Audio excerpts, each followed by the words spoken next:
Well, a couple of days ago when Mimi talked about urology and UTIs, we didn't specifically address pediatric UTIs because we need to address them now. We don't want adults to get UTIs. Excuse me. We don't want adults to get UTIs for obvious reasons. But if you begin to have urinary tract infections as a pediatric patient, your kidneys will not stand a chance down the road. Consequently, when an infant or a young child has a urinary tract infection, we're all over it. Why do they get them? Well, the most common reason that children get urinary tract infections is because of reflux. Here's what happens. The kidneys make urine. The urine comes down the ureters and collects in the bladder. The bladder spontaneously contracts. Urine goes up the ureters, and gravity pulls it back down again. The bladder contracts. Urine goes up and comes back down again. And when that happens, your risk of a UTI goes way up. Excuse me. Sometimes the reason a child or an infant has a urinary tract infection is because their plumbing is not hooked up correctly. You know, if you were born with 2 kidneys and 2 ureters and they connect to a bladder that connects to a urethra, you just take it for granted. But when you work in pediatric urology, you realize that everybody's not that lucky. So the first thing you have to assess in any baby under 2 years of age who presents with a urinary tract infection is that anatomically everything is hooked up like it's supposed to be hooked up. There's another situation that we see, especially in little girls who have urinary tract infections. And it usually happens around 2 to 4 years of age. They decide, I'm not going in that potty, I don't like it. I only want to use the potty at my house and not the one at daycare. And so they will hold urine all day long. They get dropped off at 7 in the morning. Somebody picks them up at 5:15. They've not urinated all day long. Urine has sat in the bladder. Now think about the proximity of the intestines to the bladder inside of you right now. They're like this. They touch each other. Bacteria can translocate. That's a word we used to describe the movement of bacteria from one place to another. The intestine is full of bacteria. If the bacteria sense a bladder that's full of urine, smart bacteria are going to say, I am so tired of fighting all these other bacteria for food in the gut, I'm going to the bladder. Food is plentiful and life is wonderful. So that often happens. So those are the 3 most common reasons we see urinary tract infections in pediatric patients. You got to be all over it. Look at this question. A 2-year-old female has a suspected UTI. What's the least important part of the NP's evaluation of this patient? Well, anybody worried about the kidney? Because I am. Got to check the blood pressure. Abdominal tenderness? Got to do that. What about an abdominal mass? Yeah, maybe it's a tumor. The least important part is number 4, low extremity edema. That's not going to be present with a urinary tract infection. So how are you going to handle the first pediatric UTI? You're going to be very aggressive. You're going to need to get a specimen, and you're going to need to send the specimen over to get a culture. In the meantime, you'll treat them empirically. Now, these little kids are not so easy to pick up. Because if you came to see me and you had a UTI, you know what you'd tell me? Amelie, I'm having frequency, urgency, and burning. If you're 18 months old, you not only don't have those words, but you just tough it out.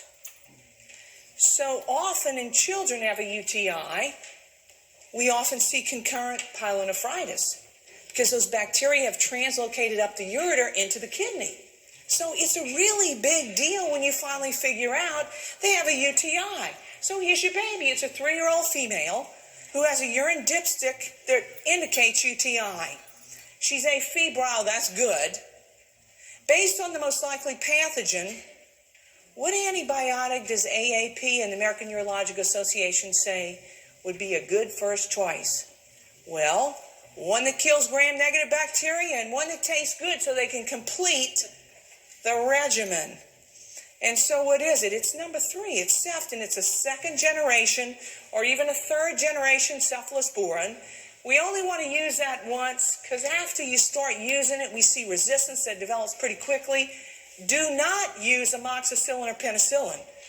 Resistance is more than 50%, even on the first UTI, so not a real good choice. You're going to send this patient over to urology. And I want you to pick up the phone or have your nurse pick up the phone and find out whether that urology practice wants you to get the imaging or whether they want to do it. But this baby is going to need a renal and bladder ultrasound. Why are we getting it? To see if their anatomy is the way it is supposed to be, to make sure their plumbing is hooked up like it is supposed to be. So that's exactly how you'll manage it. But this is definitely a send them out to urology, always under 2 years of age. An NP is examining an 8-year-old and identifies raised red papilla on the tongue.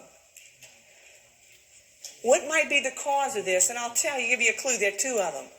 There's one that's not real common called Kawasaki disease.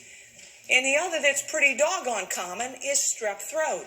So we see raised red prominent papilla on the tongue, and it kind of looks like a strawberry. So what do we call that? Strawberry tongue, exactly. So it's called strawberry tongue. Well, on the day that you were born, your heart was the size of a walnut. Today, as an adult, your heart is the size of your fist. A little heart as big as a walnut has 2 things you need to keep in mind. One is that this little bitty heart is not very efficient. So it's got to pump this much to try to get blood flow throughout this little infant. So we see high rates of heart rates that are elevated compared to an adult. But as the heart grows in size, it becomes more efficient. And as it becomes more efficient, heart rate comes down.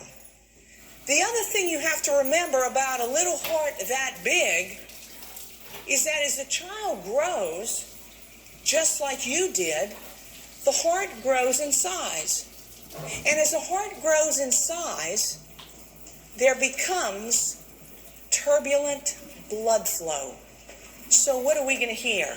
Murmurs, exactly. You're going to hear murmurs. So murmurs are very common in growing bodies because of all the growing and stretching that takes place in the heart. There are a couple of things that you got to watch out for, always assess in newborns. If you're a newborn nursery nurse, you knew that you checked blood pressures in all 4 extremities. And why did you do that? Because you're looking for something called coarctation of the aorta. Coarctation of the aorta is manifested by elevated blood pressures in the upper extremities and diminished blood pressures in the lower extremities. In a primary care clinic, we don't check blood pressures in 4 extremities. The way we assess it is we compare upper extremity pulses to lower extremity pulses. And they ought to be pretty equal in intensity. So here's what students come to me all the time. I'll ask them, you know how to check for coarctation? And oh, yeah, I do. And they'll put 2 fingers on the right and 2 fingers on the left femoral pulse. You're going to miss it every time if you do that. Coarctation is manifested by upper blood pressures, elevated blood pressures in the upper extremities. In the legs, the blood pressures are diminished. So unless you compare an upper extremity to a lower extremity pulse, you're going to miss it every time. Pulses should be equal when you compare them in limbs. Both arms, they should be equal. So you got to compare an upper to a lower extremity pulse. You can't put and compare 2 femorals because you just will miss it. So anyway, coarctation of the aorta. As far as routine care, when do you start blood pressure screening in children? Age 3, circle number 1. And so you got to have a table because unless you do 1 million of these, you're not going to know what a young child's blood pressure ought to be. Well, in the cardiovascular system, when do we start screening for dyslipidemia? Well, we begin dyslipidemia screening, believe it or not, at age 2. 2, Amelie, we don't get lipid. No, I know you're not going to get a lipid panel in a 2-year-old. But you begin to ask about family history. You begin to ask about diet. And all of that will help you. And you're supposed to do it, according to AAP, at 2 years, 4 years, 6 years, 8 years, 10 years. Then we do it annually, and probably somewhere around 10 years old, always with a family history, we're going to get lipids and see what they are. Because if you remember, coronary artery disease is a disease of accumulation. So if it starts at 10 years of age, you see where I'm going with it. So we want to know about it early on. You came into this world with clean coronaries. You won't leave with clean coronaries. We got to keep them as clean as we can keep them. Congenital heart disease. I told you I had good news for you, and I do. What you need to know about murmurs in older adults is a lot. In children, not so much. Here's what you need to know. You need to know, when you hear a murmur, what should make you worry? The innocent murmurs possess these characteristics. They usually are very soft. They never have a thrill. The child never has fallen off his growth chart. He does okay otherwise. If I were you, what I would know are the clues to pathologic murmurs. And an easy one is that it's loud, and anytime you hear a murmur, the first thing I want you to do is take your hand and put it right on the chest of that child. Because if you palpate a thrill, your work is done. You need to send that patient off to pediatric cardiology. So the finding of a murmur with a thrill is always a significant event. The other thing I like to do is, if I hear a murmur, I like to lie them down or sit them up or change their position. Because if I can make the murmur go away by changing their position, I don't feel compelled, and I'm not so worried today. I'll keep following them, but I'm not worried today if I can make the murmur go away by moving them. An important thing to remember about children is just what you learned in adults. Murmurs are known by the company they keep. And when they keep bad company, like that little kid has fallen off his growth chart, that little kid can't run as fast or as far as other children his age, that's a red flag. So when you keep bad company as a murmur, it usually is a significant murmur. Well, I'm changing body systems. Let's talk about the musculoskeletal system, of which we have a few important things to talk about. One of those is assessment for developmental dysplasia of the hip.